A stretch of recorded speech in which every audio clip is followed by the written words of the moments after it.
Hi guys, welcome back to our channel. ഗെയിമിലൊരു പുതിയ event വന്നിട്ടുണ്ട്. അതായത് ഷോളി മൂവി റിലീസായിട്ട് 50 വർഷമായിട്ടുണ്ട് ഗൈസ്. അതിനോടനുബന്ധിച്ച് പുതിയ ഫ്രീ റിവാർഡ്സും ഫെഡ് വീലും വന്നിട്ടുണ്ട്. ആ റിവാർഡ്സൊക്കെ എങ്ങനെ ക്ലെയിം ചെയ്യാം എന്ന് പറഞ്ഞു തരാം. ഫസ്റ്റ് ഓഫ് ഓൾ ആദ്യം കാണുന്നത് ഫെഡ് വീലാണ്. അതായത് നമ്മുടെ ഷോലി മൂവിയിലെ ഗബ്ബർ സിംഗിൻ്റെ എമൗണ്ടാണ് കാണിക്കുന്നത്. എനിക്ക് ഇത് ഭയങ്കര ഇഷ്ടപ്പെട്ട എമൗണ്ടാണ് ഗൈസ്. ആ സിനിമയിൽ തന്നെ എനിക്ക് അത്യാവശ്യം ഇഷ്ടപ്പെട്ടൊരു എമൗണ്ടായിരുന്നു ഗബ്ബർ സിംഗിൻ്റെ എമൗണ്ട്. അപ്പോൾ ഫ്രീ സ്പിൻ ഉണ്ടോ എന്ന് നോക്കാം. ഫസ്റ്റ് നമുക്ക് ഓണ്ടായിട്ട് 2 ഐറ്റം ഉണ്ട്. ആ 2 ഐറ്റം റിമൂവ് ചെയ്യാം, കൺഫേം അടിക്കാം. എന്തായാലും ഈ എമൗണ്ട് എടുക്കുന്ന കാര്യത്തിൽ തീരുമാനിക്കണം ഗൈസ്. ഒരു ആലോചന ഉണ്ട്, കാരണം എനിക്ക് അത്യാവശ്യം ഇഷ്ടപ്പെട്ട എമൗണ്ടാണ്. ഫ്രീ സ്പിൻ ഇല്ല. ഓക്കെ, അപ്പോൾ അടുത്ത ഇവൻ്റ് കാണിച്ചു തരാം ഗൈസ്. അടുത്തത് ഷോലി മൂവിയുടെ അവതാറും ബാനർ ഫ്രീ ആയിട്ട് കിട്ടുന്നതാണ്. അതായത് 1-ാം തീയതി മുതൽ 15-ാം തീയതി വരെ ഇവൻറ്റ് കാണുന്നതായിരിക്കും ഗെയിമിൽ. എന്ന് വെച്ചാൽ ഈ 2 ബാനേഴ്സും എങ്ങനെ കംപ്ലീറ്റ് ചെയ്യാമെന്ന് വെച്ചാൽ 5 വട്ടം ലോഗിൻ ചെയ്യുക, 10,000 ഡാമേജ് അടിക്കുക, 20,000 ഡാമേജ് അടിക്കുക, 40,000 ഡാമേജ് അടിക്കുക. എല്ലാം സീസണിലാണ് അടിക്കേണ്ടതും. അടുത്തത് വന്നിട്ട് വോയിസ് പാക്കുകളാണ്. അതെന്ന് വെച്ചാൽ 25 BR റാങ്ക് മാച്ച് കളിച്ചാൽ നമുക്ക് ആ വോയിസ് പാക്ക് കിട്ടുന്നതായിരിക്കും ഷോലി മൂവിയിലത്. പിന്നെ ഇവൻറ്റ് സെക്ഷനിൽ അടുത്ത് നോക്കിയപ്പോൾ പുതിയ മോഡ് CSP ഒക്കെ വന്നിട്ടുണ്ട് ഗൈസ് ഗെയിമിൽ. അതിന് ഫ്രീ റിവാർഡായിട്ടൊരു 20 മാച്ച് കളിക്കുമ്പോൾ തന്നെ നമുക്കൊരു സ്കേറ്റ് ബോർഡ് കിട്ടുന്നതായിരിക്കും.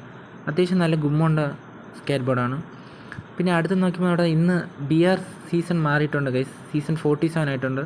അതിന് നമുക്കൊരു സ്കേറ്റ് ബോർഡാണ് ഫ്രീ ആയിട്ട് കിട്ടുന്നത്. അതായത് 18 BR മാച്ച് കളിച്ചാൽ നമുക്ക് ഈ സ്കേറ്റ് ബോർഡ് ഫ്രീ ആയിട്ട് കിട്ടുന്നതായിരിക്കും. അത്യാവശ്യം നല്ലൊരു ലെജൻഡറി എഫക്റ്റ് ഉള്ള സ്കേറ്റ് ബോർഡാണ്. ഈ സ്കേറ്റ് ബോർഡ് സ്റ്റോറിൽ ഡയമണ്ടിലാണ് കിടന്നത്. ഇപ്പോൾ ഫ്രീ ആയിട്ട് കിട്ടിയിട്ടുണ്ട് ഗൈസ്. അപ്പോൾ എല്ലാവരും ഒന്ന് ക്ലെയിം ചെയ്യുക. പിന്നെ നമുക്ക് നറോട്ടയ്ക്ക് കിട്ടിയ ടോക്കൺസ് ഉണ്ടല്ലോ, ബാക്കി വന്ന എല്ലാ ടോക്കൺസും വൗച്ചേഴ്സായിട്ടും ടോക്കൺസായിട്ടും എക്സ്ചേഞ്ച് ചെയ്യുന്ന ഒരു ഓപ്ഷൻ വന്നിട്ടുണ്ടായിരുന്നു ഗെയിമിൽ. മാക്സിമം എല്ലാവരും വൗച്ചേഴ്സ് എക്സ്ചേഞ്ച് ചെയ്യാൻ നോക്കുക, കാരണം ടോക്കൺസ് നഷ്ടമാണ് ഗൈസ്. ഇപ്പോൾ നിങ്ങൾ 45 ടോക്കൺ എടുത്താൽ നിങ്ങൾക്ക് വെറും 45 ടോക്കണേ കിട്ടുള്ളൂ. അതേപോലെ നിങ്ങൾ വൗച്ചേഴ്സ് എടുത്താൽ ചിലപ്പോൾ നിങ്ങൾക്ക് മെയിൻ റിവാർഡ് വരെ അടിക്കാൻ ചാൻസ് ഉണ്ട്. മാക്സിമം എല്ലാവരും വൗച്ചേഴ്സ് എക്സ്ചേഞ്ച് ചെയ്ത് നോക്കുക. ഞാൻ ഇവിടെ 9 വൗച്ചറാണ് എക്സ്ചേഞ്ച് ചെയ്തത്, കാരണം എനിക്ക് 45 ടോക്കൺസ് ഉണ്ടായിരുന്നു. അടുത്തതായി പ്രൈമേറ്റിലുള്ളവർക്ക് ഏർലി എക്സസ് ആയിട്ട് ഒരു ഇൻവെൻറ്റ് വന്നിട്ടുണ്ടായിരുന്നു. അതായത് ഈ ടൈഗറിൻ്റെ ബണ്ടിൽ. പിന്നെ ടൈഗറിൻ്റെ ബണ്ടിൽ അത്യാവശ്യം കൊള്ളാം ഗൈസ്. അത്യാവശ്യം സൂപ്പർ എഫക്റ്റൊക്കെ ഉണ്ട്, ബാക്കിൽ ഫയറൊക്കെ വരുന്നത്. അത്യാവശ്യം നല്ല ബോഡി കൊള്ളാം. എനിക്ക് ബെൻ തന്നെയാണ് ഓർമ്മ വന്നത് ഈ ബണ്ടിൽ കണ്ടപ്പോൾ. പിന്നെ ഫീമെയിൽ ബണ്ടിലും കൊള്ളാം, പക്ഷേ മെയിൽ ബണ്ടിലായിരുന്നു ഏറ്റവും സൂപ്പർ. പിന്നെ പാണ്ടര ബണ്ടിലുണ്ട്, അതും സൂപ്പറായിട്ട് ഗൈസ്, എനിക്കിഷ്ടപ്പെട്ടു. ഫീമെയിൽ ബണ്ടിലും ഓക്കെയാണ്. ഇതിൽ മെയിൽ ബണ്ടിലും ഫീമെയിൽ ബണ്ടിലും ഓക്കെയാണ് ഗൈസ്. പക്ഷേ മാക്സിമം എനിക്ക് മെയിൽ ബണ്ടിലാണ് രണ്ടെണ്ണത്തിനും ഇഷ്ടപ്പെട്ടത്. പിന്നെ ഗൺ സ്കിനുണ്ട്, പിന്നെ ഒരു ബാറ്റുണ്ട്, ബൈക്കിൻ്റെ സ്കിനുണ്ട്, പെറ്റുണ്ട്, സ്കേറ്റ് ബോർഡുണ്ട്. ബാക്കിയൊക്കെ അതേഴ്സാണ്, ബാക്കിയൊക്കെ ആവശ്യമില്ലാത്ത റിവാർഡ്സാണ്. എന്തായാലും ഈ റിങ്ങവൻറ്റിൽ സ്പിൻ ചെയ്യാൻ നിങ്ങൾക്ക് ആ വൗച്ചർ ഉപകാരപ്പെടും. കണ്ടോ, മേളിൽ നമുക്ക് 9 വൗച്ചേഴ്സ് ഇല്ലേ.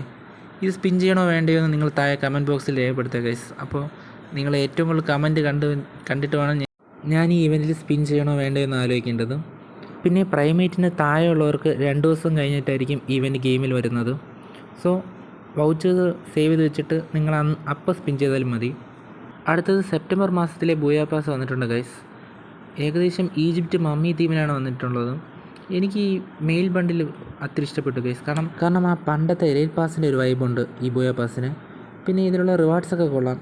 അപ്പോൾ നമ്മൾ ബാഡ്ജൊക്കെ കംപ്ലീറ്റ് ആക്കിയിട്ട് ഈ എലൈറ്റ് പാസ് എടുക്കാൻ വരുന്നതായിരിക്കും. ഏകദേശം കുറച്ച് സമയം പിടിക്കും ഗൈസ്. അതും നമ്മൾ വീഡിയോ അപ്ലോഡ് ചെയ്യുന്നതായിരിക്കും. ഗെയിം സ്റ്റാർട്ട് ചെയ്യുമ്പോൾ ലോഡിംഗ് പേജിൽ ഇവൻറ്റ് കാണിക്കുന്നതായിരിക്കും. അത് വരാൻ പോകുന്ന ബണ്ണി കൊളാബറേഷനാണ് ഉദ്ദേശിക്കുന്നത്. അതിനെപ്പറ്റിയുള്ള ഡീറ്റെയിൽഡ് വീഡിയോ നമ്മളെ ചാനൽ അടുത്ത് വരുന്നതായിരിക്കും. അപ്പോൾ വീഡിയോ അത്രയേ ഉള്ളൂ. ഈ വീഡിയോ ഇഷ്ടപ്പെട്ടെങ്കിൽ ലൈക്ക് അടിക്കുക, മാക്സിമം ഫ്രണ്ട്സിനൊക്കെ ചാനൽ ഷെയർ ചെയ്യുക, സപ്പോർട്ട് ചെയ്യുക. നമ്മുടെ ചാനൽ സബ്സ്ക്രൈബ് ചെയ്യാത്തതുണ്ടെങ്കിൽ സബ്സ്ക്രൈബ് ചെയ്യുക ഗൈസ്. നിങ്ങൾ ചെയ്യുന്ന ഓരോ സബ്സ്ക്രൈബും എനിക്ക് അടുത്തടുത്ത വീഡിയോ ഇടാൻ ഒരു മോട്ടിവേഷൻ ആയിരിക്കും. അപ്പോൾ മാക്സിമം ഒന്ന് കാണുന്നവരൊക്കെ സബ്സ്ക്രൈബ് ചെയ്യുക ഗൈസ്. ഇത് നമ്മുടെ ഫാമിലി ജോയിൻ ചെയ്യുക. ഇപ്പോൾ കയറിയ സബ്സ്ക്രൈബേഴ്സ് ഉണ്ടല്ലോ ഗൈസ്, അവർക്കൊക്കെ ഒരു കാര്യം പറയാനുണ്ട്. Thank you for joining our gaming family guys.